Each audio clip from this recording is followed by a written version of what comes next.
Stupid things I believed as a kid, part 2. Kids are dumb. Like, to the kids watching this, you're dumb. You know, I just had to say it, including myself when I was a kid, and even now, to be honest. You'll understand and agree with the statement as you grow up. Like, kids just believe basically anything you tell them, which is why I'm making the sequel for the stupid things I believed in as a kid. Alright, the first thing we'll talk about is the invention of color. Now, almost every kid had to believe that color was invented. Like, there's no way you didn't. Now, technically, you can't say color was invented because, according to history, Sir Isaac Newton invented the color wheel in 1660 during the Renaissance period of inventions. But no, I used to believe everybody in like the 1900s lived in a world without color. Like, shit was just always black and white. And this was definitely because I used to watch like the old Mickey Mouse and Popeye cartoons on TV, and whenever I was shown footage of people in the 1900s or a photograph, it was always in black and white. So I just put 2 and 2 together and boom, color must have not existed back then, and they must have invented it or discovered it. Here's how I think color was invented.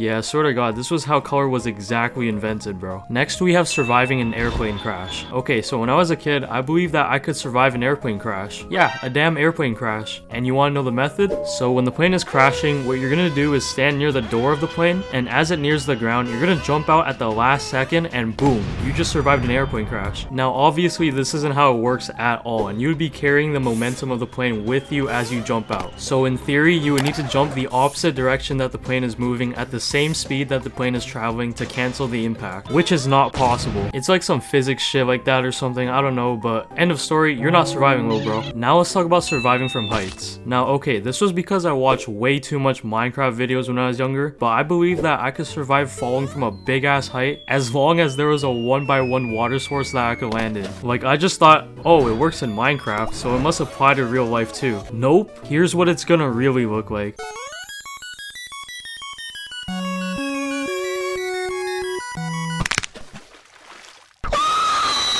Next, let's talk about dinosaurs. Now, we all believed in dinosaurs when we were younger, don't lie. And I believed in them because of Dino Dan.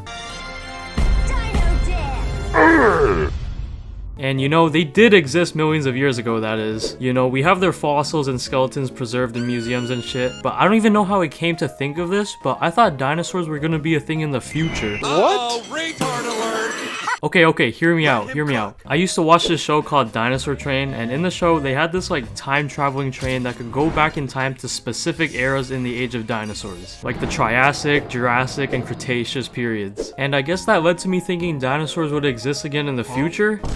I don't know, I was an interesting kid. Next, let's talk about the world ending in 2012. Now, way back in 2009, there was this upcoming movie called 2012, which was basically some sci-fi movie of the world ending, and I remember seeing an ad of it on TV and seeing meteors hitting Earth, earthquakes, buildings collapsing, tsunamis. Like, the whole world was just going to shit in the trailer. And 5-year-old me took it literally, and I genuinely thought the world was gonna end in 2012. Like, I thought the second the year 2012 came, this shit would instantly start.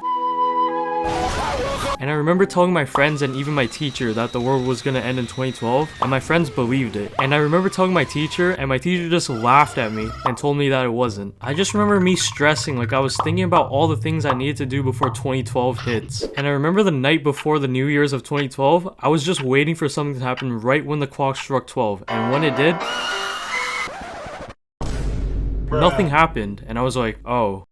We good, we straight. Next, let's talk about owning a candy store. Now, when I was younger, I was obsessed with candy and chocolate. Like, every Halloween, I'd be on that trick-or-treating grind and snacking on all the free candy that I got. And I thought to myself, if I want more candy, I should own a candy store. Cause I've walked by like corner stores or candy shops and saw all the candy and shit they had, which made me want to own a candy store just to have all the candy to myself. So I made it one of my life goals to own a candy store when I grow up, just so I could eat all the candy that I want. And you know, I was was young, so I obviously didn't take into account that candy stores bought all the candy from wholesalers with their own money, and that their primary goal was to sell candy, not eat it all. So yeah, maybe I'll still make the dream come true one day. Next, let's talk about teachers. Now, I bet a lot of you guys believe that teachers lived at schools. Like, it just made sense in our child brains. Like, I only see you at school and nowhere else, so it must mean that you live in the school. Like, as a kid, this just made total sense. Like, I really thought teachers had like a whole home setup in the schools. Like, they slept in sleeping bags in the classroom,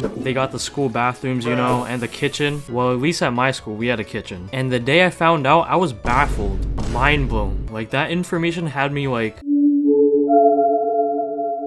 you're telling me you own your own house and live your own separate life away from being a teacher at school? That was a wild discovery for me. Next, let's talk about the moon. Now, I don't even know or even remember how I came to believe this, but I believe that the moon was made out of cheese. Like, I probably saw something mentioning this on a cartoon I watched on TV, or because the moon has those craters on it that makes it look like the goofy ass generic sliced cheese that has the holes in it. I don't know, but I always dreamed on going to the moon and getting a taste of some moon cheese. I also used to think the moon would follow me when I walked home at night. Like, no matter where I went or how fast I ran, the moon would still follow me. And obviously it's because the moon is just super far away to where it doesn't seem to move at all when you move, compared to objects like trees that are super close and you can visually see that they move. The moon's a stalker. Next, let's talk about Bloody Mary. Bloody Mary was this challenge where you go into the bathroom and say Bloody Mary 3 times into the mirror, and apparently a ghost would appear. And I used to do this with my friends in school, and that shit had us shaking in our boots and sprinting out of the bathroom screaming. And that shit just made me scared of being in bathrooms, bro. Like, whenever I'd go into a bathroom, even my own at home, I'd have my eyes locked on the mirror just in case I'd see another face or a ghost would come out of the mirror. And I'd be speedrunning brushing my teeth and showering because I just did not trust bathrooms one bit. Next, let's talk about food. Now, I used to think that if I ate a watermelon seed or any kind of seed from a fruit or vegetable, that it would grow a plant inside of my stomach. And I'd be scared that the plant would grow big enough to grow outside of my mouth. I also thought that eating carrots would make my vision better and thought that eating fish would help you swim better, because my mom at the dinner table told me this stuff. Like, I genuinely thought that if I ate a bunch of carrots, I would have like 20/20 vision, or I could see like different wavelengths that regular humans couldn't see. And I thought that if I ate a lot of fish, I'd become like Michael Phelps and be smoking everyone at the local pool. And I know my mom was just trying to make me eat my vegetables and shit, which is good because I'm not a picky eater. I also used to think that swallowing gum would stay in my stomach for 7 years, which was ridiculous because it doesn't even make sense. Because sure, the synthetic parts of gum doesn't break down the same as other foods, but it sure doesn't stay in our stomachs. You'll shit it out eventually. Next, let's talk about careers. Now, growing up, teachers told us that we could be whatever we want when we grew up. So my dumbass wanted to be a pirate.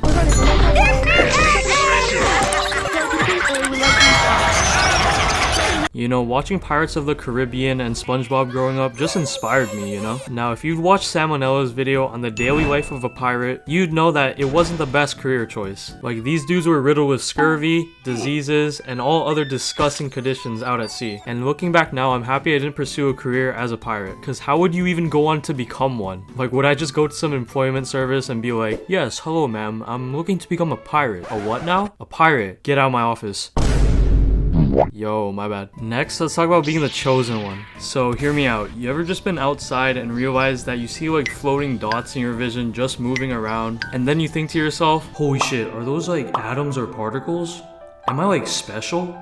Am I like the chosen one? And then you make up this whole story in your head where government agents break into your house and take you away to some lab to run tests on you, and then you become like a superhero or someone of importance working for your country or something like that. Just me? Shut the fuck up! Alright, well, comment down any other stupid things I missed and comment the keyword. Anyways, I'm out.